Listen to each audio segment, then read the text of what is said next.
Okay, so Warrior Riverkeeper first started looking at muddy water runoff issues out at the Birmingham Airport runway expansion project back in 2004, and that's when I was brought on to be the riverkeeper for the organization. So it's one of the first tasks that I had out in the field was getting familiar with creeks that run off the site. It's about a 200-acre area that is being disturbed, and get an understanding of whether or not there were any violations occurring under the Clean Water Act, to see if Village Creek was being impacted by the construction site. And ultimately what I found was pretty alarming, that this site was just a massive clearing and grading project with tons of characteristic Birmingham area red, orange dirt exposed. Wetlands were being removed altogether. Streams were being completely reworked and channelized in order for them to literally build the new runway extension over the top of them, so they were going to all be culverted. Everything was being radically altered in height and grade and design. And so what I found was, after rain events, incredible amounts of mud were washing out of this area and down through a tributary into Village Creek. And it was a pretty remote spot back behind people's houses in the woods. I got permission to go back in there, and I would be out at all hours of the night and day, during storms, after storms, with my camera, documenting all of this muddy water. I mean, just torrents of it coming down this tributary and into the river.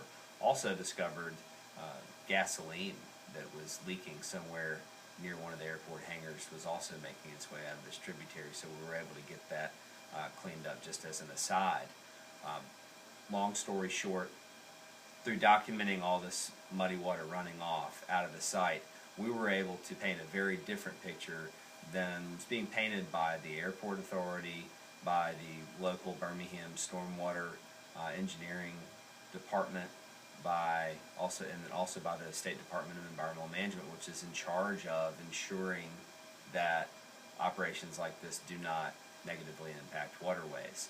Village Creek was and is on the 303D list of impaired water bodies for sedimentation. So what was being allowed to go on out there was an ongoing addition to an existing problem. And we realized that it was very important for us to be out there documenting this in order to get attention to the matter and get it cleaned up. Ultimately, after multiple years of documenting all of this mess out there, and this is on foot and getting up in an airplane too, to see what was really going on in the bigger picture downstream in Village Creek, we were able to put together evidence for a case that we filed under the Clean Water Act in 2007, and ultimately we ended up settling that case with the Airport Authority in 2009. This was our first major settlement of a pollution case of this magnitude, and we were able to go on and craft a supplemental environmental project so that the Airport Authority could put money, instead of sending off fines to Washington, D.C. that we would never see here locally.